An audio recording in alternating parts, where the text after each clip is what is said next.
Hey, how's it going, guys? I want to make this video because I get messages every now and again asking about fly tying and getting started and what would I recommend and stuff like that. So instead of just repeating myself all the time, I could just make a video, let everyone know my opinion. Of course, if you don't know, I've been tying flies for roughly around 25 years or so now, and I've learned a lesson or two ever since I first began, and of course things have changed quite a bit since I first started as well. So that makes a difference. But anyway, first of all, fly tying is a good hobby, and of course you can make some money at it as well. If you have the time to dedicate to tying flies and whatnot, right? So the first thing I want to mention is kits. Now, there are a lot of different fly tying kits out there you can buy. Personally, I really don't recommend fly tying kits. Sure, sometimes like they might work out okay for sure, but overall, what you're going to find is you're going to get a lot of material that you basically probably going to have like no use for. So for that reason alone, I usually don't recommend buying a fly tying kit. Now, like I said, there are some pretty good fly tying kits out there, no doubt about it. And if you just want to try it out to see if you're going to like tying flies or whatever, by all means pick up maybe like a cheap one just to try it out. Although, like, be warned, cheap kits, you're going to get cheap materials, and usually when it comes to cheap materials, it's really not fun to work with. So that's another reason why I don't usually recommend kits. Now, there are some options out there I know where some stores may provide the option to customize a kit, and if you can do that, that could probably work out very well for you. My personal recommendation would be to first, get a list of the main flies that you want to tie. Like, usually everybody just tying them, you're fly fishing, you have a select number of flies that you usually use yourself. So I would get a list of those flies, and then make a list of the materials that you need for each of those flies, and then of course you just go buy those particular materials. Now, of course, later on you can expand on that or whatever, but just to get started, that's the route that I would recommend. You'll save a lot of money that way. Fly tying material is definitely not cheap. You'll find out that pretty quickly, of course. And like I said, if you don't have a list, if you don't have a plan of what flies you're going to tie, you can spend money really, really quickly. And if you got the budget, that's all well and good. Like for me personally, now I know I have quite a bit of material, but I didn't buy it all at once. It's material that I've collected over the years.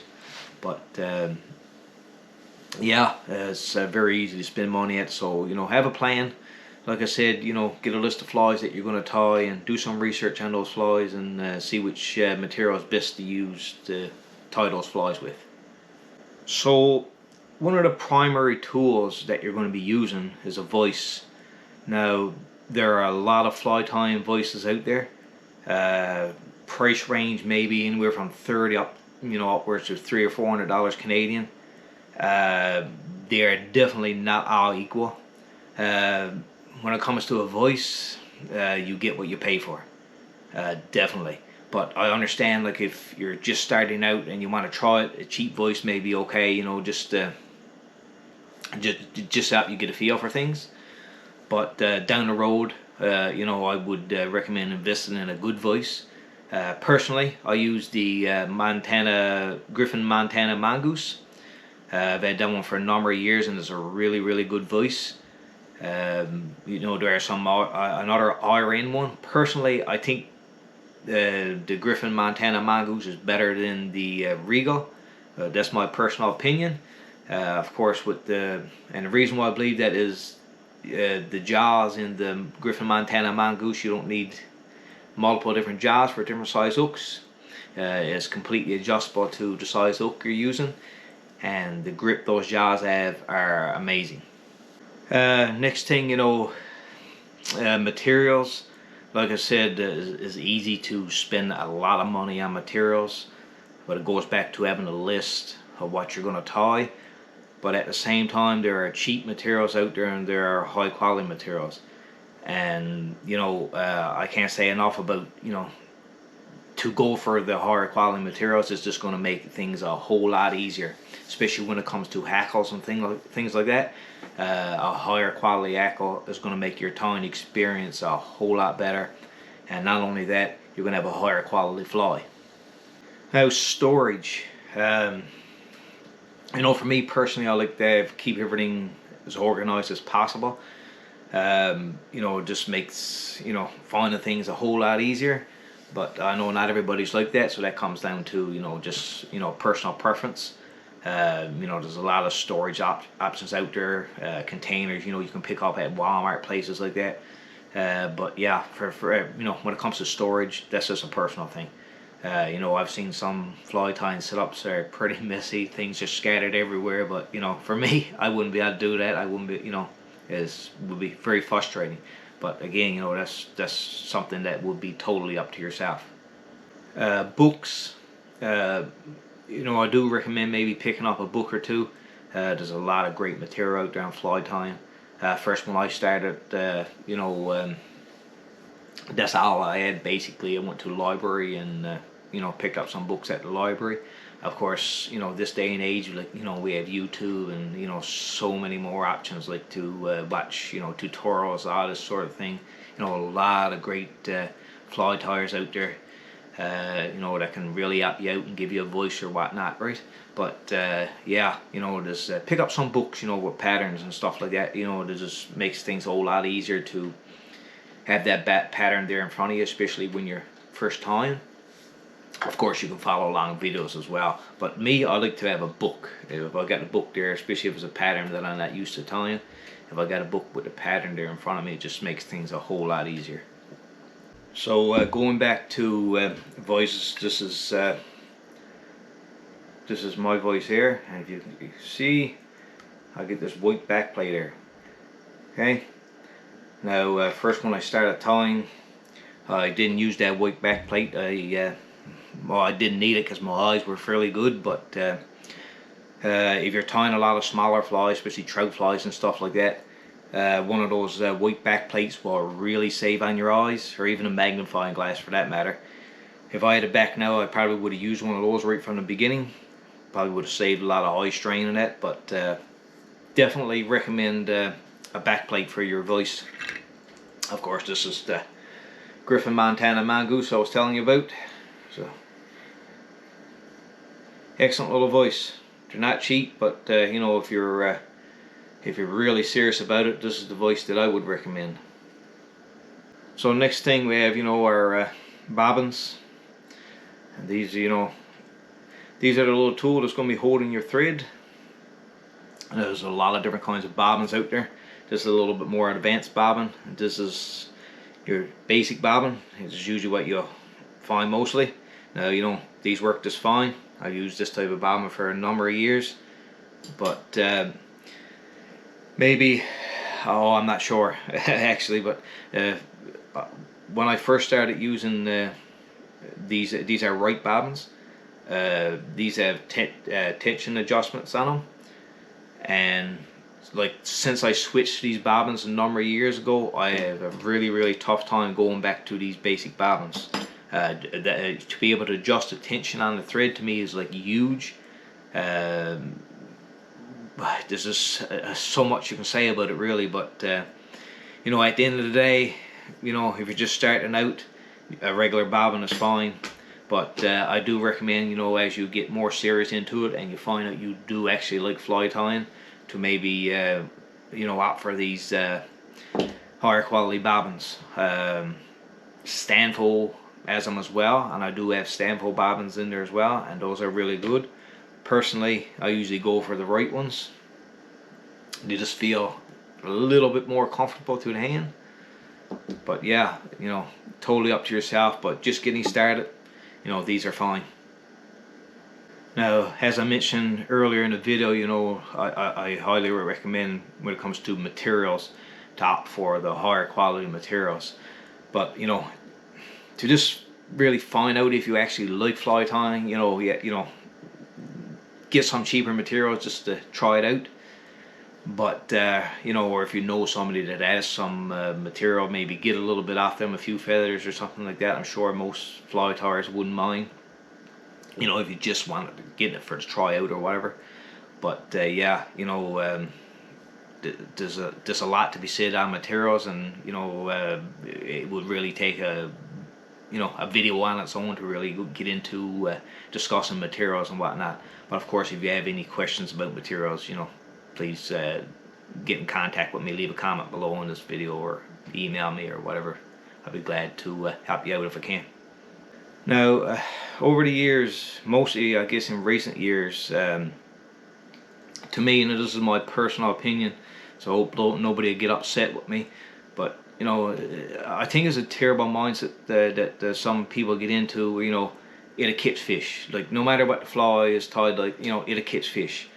And while that may be true, you know, personally, I've had patterns where I really took my time and done an amazing job on them, and that same pattern, you know, I rushed it. It still caught fish, and that is true.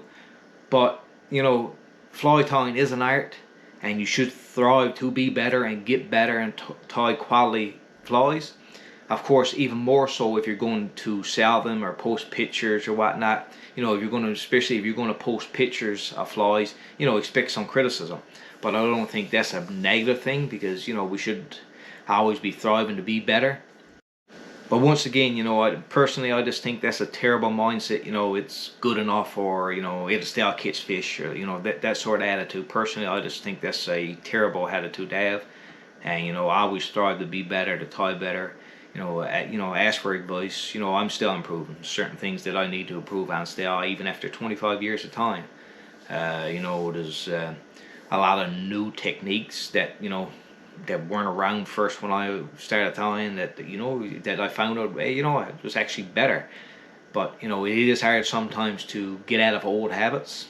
But yeah, but you know, that mindset, stay away from that mindset. You know, I do understand nobody wants to be negative towards anybody, especially you know newer fly tires. But you know, it's just one of those things. You know, there's a better way to go about it. You know, give advice, and you know, don't be rude or ignorant about it. You know, but give advice to people rather than say, you know, that's good enough. That's just a terrible attitude to have. Again, going back to you know, materials and shopping for materials, there are a load of stores out there now. And you know, uh, when I first started tying, there was a store, I believe in New Brunswick, somewhere like that, that I bought a lot of materials. Dokes, I believe it was called.